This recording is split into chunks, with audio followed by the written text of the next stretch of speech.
News. Police discover the remains of a female in bushes on Munnings Drive. The government sets a date for the Golden Isles by-election, and 8 Americans among 11 arrested for gun possession on Biminy.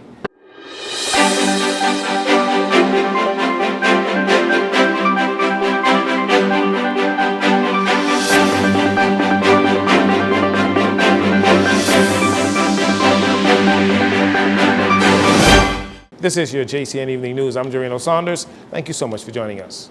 Around 8 a.m. this morning, police found the decomposing body of a female on Munnings Drive off Gladstone Road. On the scene was Assistant Commissioner Earl Thompson, who gave early insight into the police findings early into their investigation. Good morning, media colleagues. What I can say is that around 8 a.m. this morning, police acting on information came to the Munnings Road area. And in a wooded area, they found a partially decomposed body of a female. At this time, she is not able to be identified, and likewise, we could not determine age. What we can say, though, is that based on investigations into the recent missing person, that investigation led us to this area where the body was found. Are you able to say if the appearance to be on the body? Like I said, the body was partially decomposed, so that was not able to be determined at this time. Are you able to say if the female that you discovered here this morning, by the looks of it, seemed to be pregnant? Certainly, yes. And can you tell how many days the body would have been there at this point? I can't. You said that you were in the investigation of the missing person. We wanted to know, were you tipped off by the person in question, the suspect? I can't say at this time. And is there the person in question, the baby father at this time? We can't say at this time. Now, were you searching the area, or did residents alert you after maybe smelling something? No, it was as a result of ongoing inquiries. So police were searching the area? They acted with information. And I noticed that the body was removed from here, but officers were seen standing over there. Where exactly was she found? Like, how deep in bushes? Not more than 5 feet from the road. And did you find something across the street that led you to also search over there? No, we did not. Now, can officers tell she was killed in this area if the body was moved to this area? We cannot at this time. Based on the state of decomposition, can you say when she was killed? I think she just asked that question. Yeah. We cannot. Yeah, you did.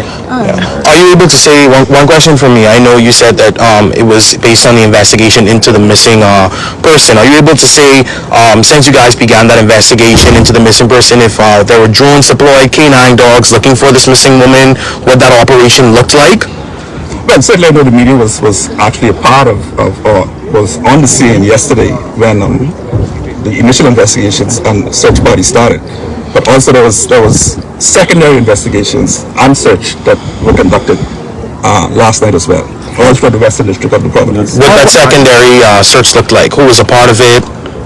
Well, CID officers, along with drones and dogs, canines. We're in the Royal Bahamas Defense Force as well? Is that true? Not to my knowledge, no. You know, this is a dark area. Are there cameras that are around, especially to assist with the investigation? Pardon me? Are there any cameras in the area that can assist with this? But also inquiries are happening at the moment, so I cannot say at this time, but likely there are. In addition to the body, were there any maybe possessions found near her body or anything like that? What I can say, there's physical evidence relevant to the investigation that was also found. Like a weapon? Like a gun that was found there? No. Circling back to the body, can you describe if it was a gunshot wound, stab wounds, and I cannot. Were there any obvious injuries? The body was, like I said, there was a state of decomposition, so that could not be determined on just the casual observation of the body. Do you believe it's foul play? Certainly we think it's foul play, yes. I don't know if you're able to speak to this, but I know family members yesterday, they were not happy with the efforts police had done so far, and they felt like they weren't getting certain answers, questions answered to them, and they felt it was only till they had to prompt certain things police moved on. What do you say to their concerns? Well, certainly their concerns, I can't speak to why they would sit up, but I can tell you that they were updated. Family members, I can't speak to those particular families, but I can say that family members were updated at every stage of this investigation. And what happens next? You mentioned that you haven't been able to give a positive ID because she was partially decomposed. Yes. What happens next? Will a family member be allowed to see the body and see if they can... Just back to determine, likewise, whether or not official identification can be made. or any other identifying characteristics that may be on the body. So that's still open. Confirm though that based on your investigation, someone is currently in custody in relation to the disappearance of this missing woman. Someone is assisting police in regards to this investigation. Are you able to give an age of the suspect? I cannot at this time. It's a male. It's a male. How long has he been in custody? He's been in custody for, I think, about at least 2 days. Although the police have not confirmed it, the victim is believed to be 30-year-old mother of 2, Lauren Saunders, who was reported missing on Sunday as she was last seen around 5 p.m. as she was leaving work in the area of Albany. Commissioner Thompson was also asked if he could confirm her identification. While in the House of Assembly this morning, Prime Minister Philip Davis extended condolences to the victim's family as he calls for a moment of silence in her honor.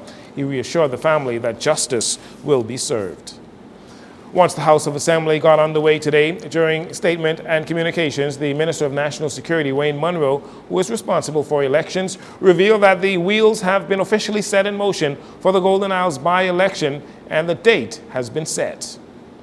Statement and communication by ministers. Madam Speaker, as the Minister with responsibility for the Parliamentary Registration Department, I would wish to advise this Honourable House that the Parliamentary Commissioner has received notice of a writ of election to fill the seat left vacant by the death of our colleague, the member for Golden Isles.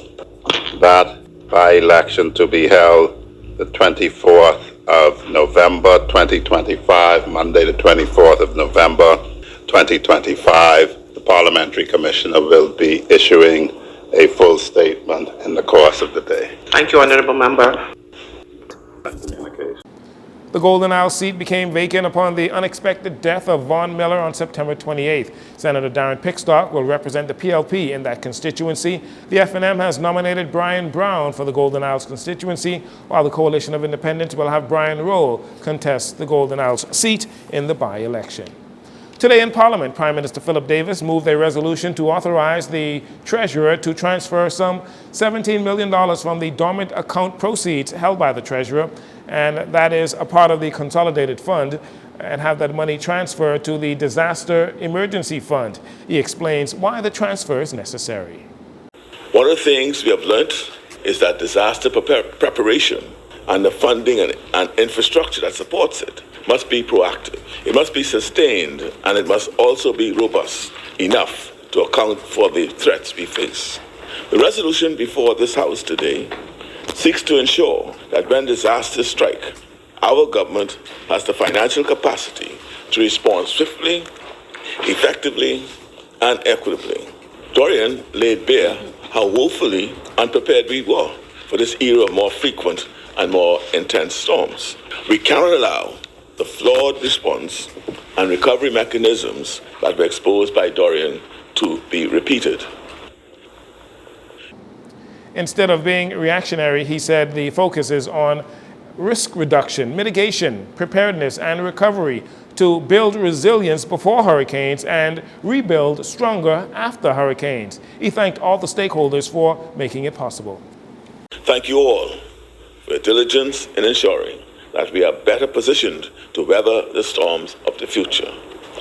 Our vision is taking root and bearing fruit. Today, we are taking another important step forward toward a modern approach to disaster risk management. We are leaving behind the reactive and outdated systems of the past and moving toward a necessary proactive strategy that will save lives and livelihoods for years to come. Meanwhile, the official opposition leader Michael Pintard said they support funding to prepare for hurricanes and to rebuild after hurricanes. They do not support what he describes as the government writing a blank check with no plan on how that $17 million will be spent.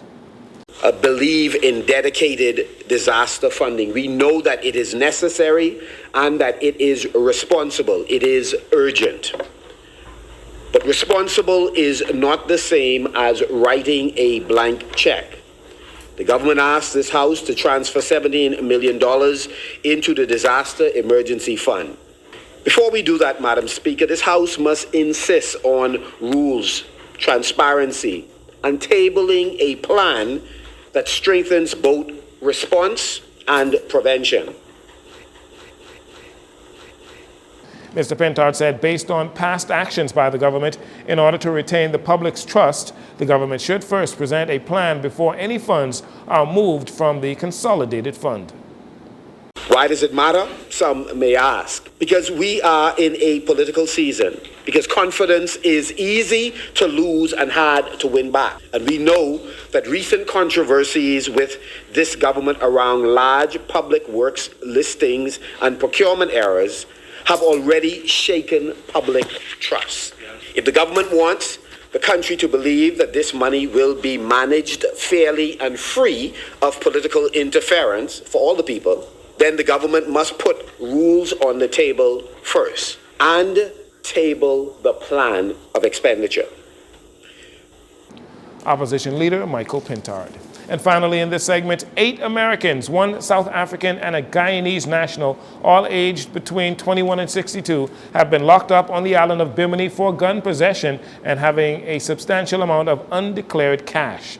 Police on Bimini, in collaboration with the Bahamas Customs Department, made the arrests on Tuesday. Acting on intelligence, they seized 3 high-powered weapons, 11 other firearms, and a substantial quantity of ammunition in addition to the cash. The discovery was made during a search of a vessel that was docked at port shortly after 11:30 a.m. Authorities believe they have uncovered another illegal firearms smuggling ring.